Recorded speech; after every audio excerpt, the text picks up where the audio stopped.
कि भाई दोषी आदमी किसी सूरत में नहीं बचना चाहिए, चाहे कितना धन बल हो, चाहे बाहुबली हो। मुझे जहां तक लग रहा है पीड़ित परिवार, ये पीड़ित लोग यहाँ बैठे हैं, इनका मानना है कि जो वर्तमान इन्वेस्टिगेशन ऑफिसर है वो इनकी कास्ट के हैं और लोकल एमएलए एमपी भी वो इनका है, तो इनको पूरा डाउट है कि इसका जो है इन्वेस्टिगेशन सही तरीके से नहीं कर पा रहे हैं। तो और प्रॉपरली रूप से तो इन्वेस्टिगेशन जो है कॉम्पिटेंट अथॉरिटी, कम से कम एडिशनल एसपी और उससे हाई लेवल भी जाए तो ठीक है। हम इसके इन्वेस्टिगेशन के लिए कम से कम पहले आज एसपी साहब से बात करेंगे। वो एसपी साहब डिस्ट्रिक्ट से बाहर दे नहीं सकते, तो कम से कम आज एक बार डिस्ट्रिक्ट के अंदर ही किसी एडिशनल एसपी लेवल के अधिकारी 4-5 लगे हुए नागौर में, उनको दिलवाई जाए, ये भी होना चाहिए। दूसरी बात, कल आईजी साहब से मिलेंगे कल परसों, और फिर वो आउट ऑफ डिस्ट्रिक्ट भी इन्वेस्टिगेशन उसकी भी दिलवाएंगे, ताकि इन्वेस्टिगेशन ऑफिसर भी किसी प्रकार के प्रलोभन में या किसी दबाव में नहीं आए, ठीक है।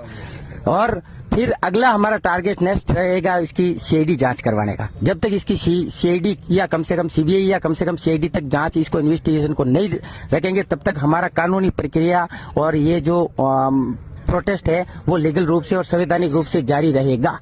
और बावरी समाज के साथ इस कुचेरा क्षेत्र के नहीं, पूरे ये जो खींवसर क्षेत्र के, नागौर क्षेत्र के बावरी समाज के साथ पूरा राजस्थान और पूरा भारत का बावरी समाज है, और 36 कौम के लोग भी इस मातृशक्ति को न्याय दिलाने के लिए तत्पर है और प्रतिबद्ध है।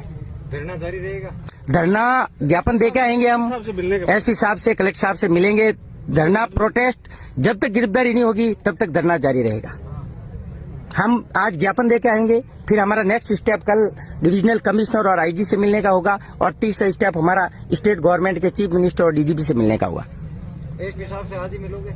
आज बिल्कुल नागौर के अंदर हम शांतिपूर्ण तरीके से, संवैधानिक तरीके से और संवैधानिक मांगों को लेकर मातृशक्ति को न्याय दिलाने के लिए, सत्य और न्याय की जीत के लिए, जब तक आज मिलके एसपी साहब और कलेक्टर साहब को, वो जिले के वहाँ के जिम्मेदार पदाधिकारी है सबसे इम्पोर्टेंट, तो उनको प्रॉपर रूप से अवगत कराना हमारी भी नित्य की जिम्मेदारी बन जाती है।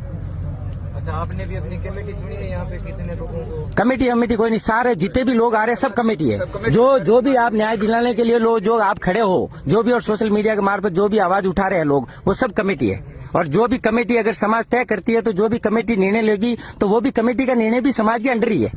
कमेटी का निर्णय होगा, वो कमेटी जो भी फैसला लेगी वो समाज को अवगत कराएगी, समाज उसको वेरीफाई करेगा लीगल रूप से, कानूनी रूप से बात ठीक है तो उसको सपोर्ट करके और उस बात को लागू करेंगे।